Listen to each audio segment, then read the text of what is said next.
Sounds lead the Sky Sox 1-0 on this Wednesday afternoon. The early difference, a Renato Nunez sacrifice fly. McBride, Wendell, and Ravello against Aaron Wilkerson. Sounds only have one hit, but that one hit led to their lone run. Sky Sox have 4 hits, and Raul Alcantara has qualified for the win by getting through that 5th inning. He's been efficient today, just 71 pitches so far. And Wilkerson, while trailing in the game, has also been economical. 50 pitches for him through 4. And the right-hander deals. McBride waves and misses. A hesitant cut on off speed, and it's 0-1 on McBride. Matt grounded to first back in the 2nd inning. His first game since returning from the A's, and his first game in a Sounds uniform since July the 1st. And the pitch to Matt. Inside, he raises the hands, and it's 1 ball, 1 strike. The A's still without Josh Fegley. They have Stephen Vogt back, now the 1-1, and it's pulled on the ground foul by McBride. But Bruce Maxwell called up from the Sounds on Friday, staying with the A's, and McBride sent down. Matt, this last time with the Athletics, had 7 starts. He batted .238. He was called up on July 3rd when Josh Fegley was placed on the DL. And he'd gone up for Fegley back in May, too. Here's a swing and a miss, strike 3. Fastball up around the shoulders, and McBride went chasing. 1 away. 5th K for Wilkerson. 1-0 Sounds in the 5th, and here's Joey Wendell. Wendell went down looking back in the 2nd inning. Shallow at third is Macias. The left-handed batting Wendell will stand in. No batting gloves for Joey. Never uses them.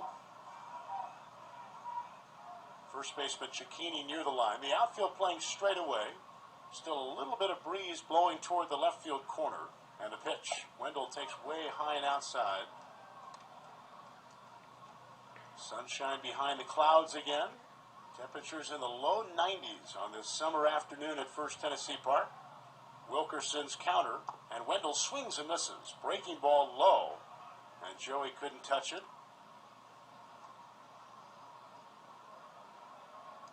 Wendell with 10 home runs, and that's in 95 games. He had that total last year in 137 games. And the average climbing currently in the low 260s, the 1-1. Fastball away, misses, and it's 2 balls and a strike. Wendell, one of several Sounds with 10-plus homers and 40-plus runs batted in. This balanced offensive attack. Here's the 2-1. And a swing, a hot shot to short, picked on a bounce by Arcia, and from near second, he guns to first in time to Cicchini. Wendell is retired, 2 down. And here is Rangel Ravello.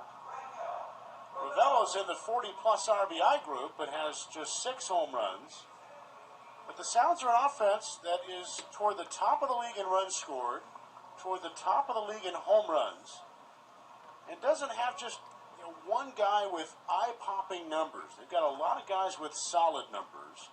Here's the pitch, and Ravello swings and fouls one back on a hanging breaking ball. And I think that's part of why the Sounds have been in first place for a couple of months now, because they've lost some guys, Ryan Healy, Bruce Maxwell, to name a couple. But the offense keeps scoring because it's so balanced. Here's a swing, a high pop-up. Shallow left center. Arcia out. Cooper and Wren in. Arcia on the carpet, makes the catch, and the inning is over.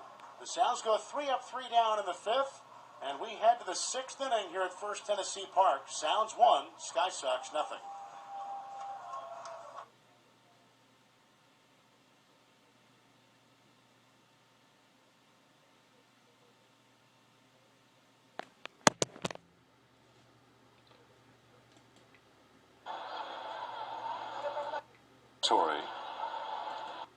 Just a 1-run difference.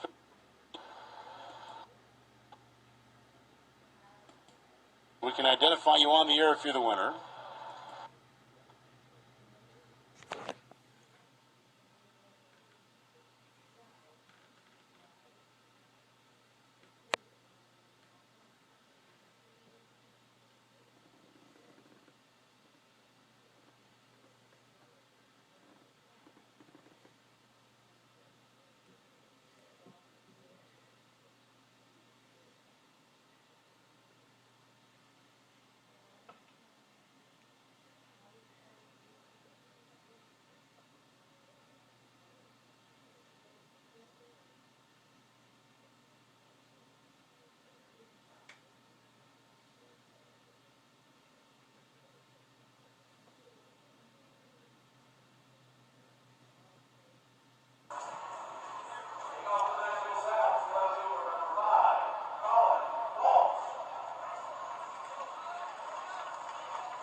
Colin Walsh leads off the last of the sixth inning for the Sounds on this Wednesday afternoon.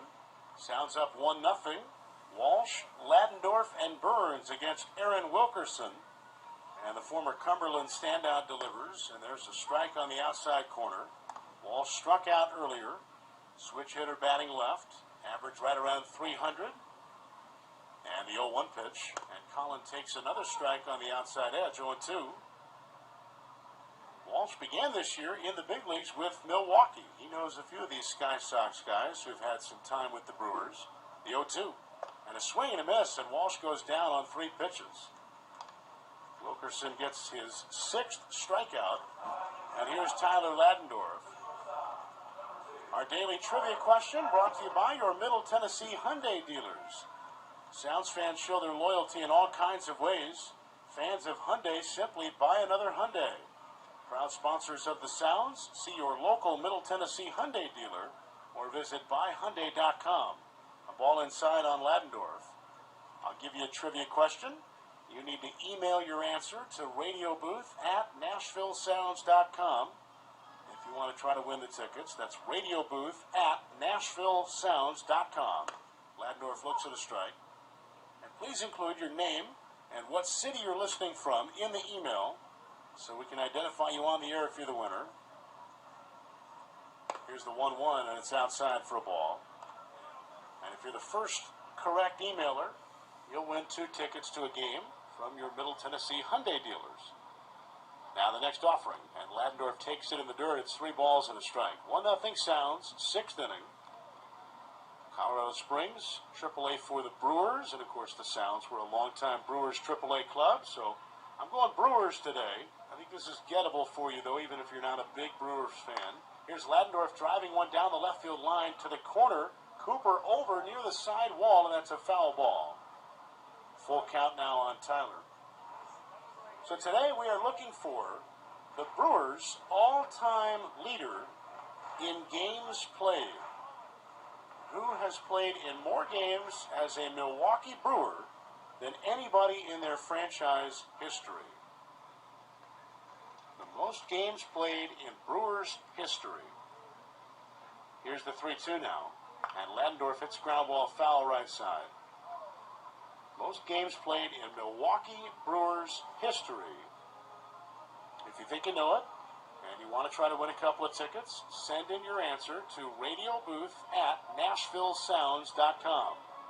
Radiobooth@nashvillesounds.com. Most games played in Brewers history. We'll check the inbox shortly and see if we can give out some tickets. Ladendorf fouling one to the backstop, and it stays 3-2. Brewers have been around since 1970, when the Seattle Pilots of 1969 basically folded and went to Milwaukee in 70, and then the Mariners came back to Seattle, or I guess baseball came back to Seattle as the Mariners in 77. Drive to left center by Ladendorf, back on it Wren in front of the track to run it down. Good read by Kyle Wren, and Ladendorf is out number 2.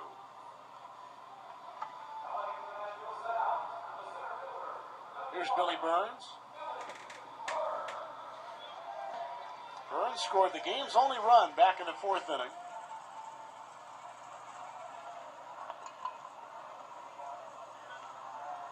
Macias shallow at third, respecting Burns' speed.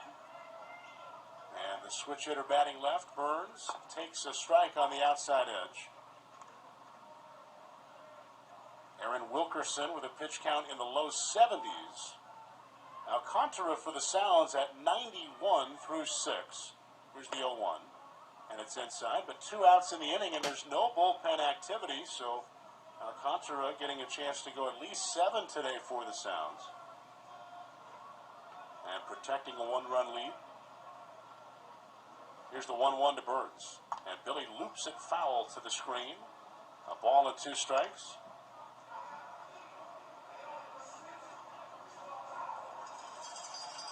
Renato Nunez drove in Burns back in the 4th, and that's it. And the Sounds, with the Burns single, have that as their only hit. Burns, the only guy who's been on base. Here's the 1-2. And it's up high for a ball. Check swing. Burns didn't go. That's baseball for you. The hit column only matters so much compared to that run column. The Sounds are getting out, hit 5-1, but leading 1-0. 2-2, and Burns lifts it in the air to center. Coming on his Wren, he will get there and make the catch to retire his speedy counterpart. And the Sounds are gone in the 6th inning. 3 up, 3 down for Wilkerson. We head to the 7th on this Wednesday. Sounds 1, Sky Sox 0.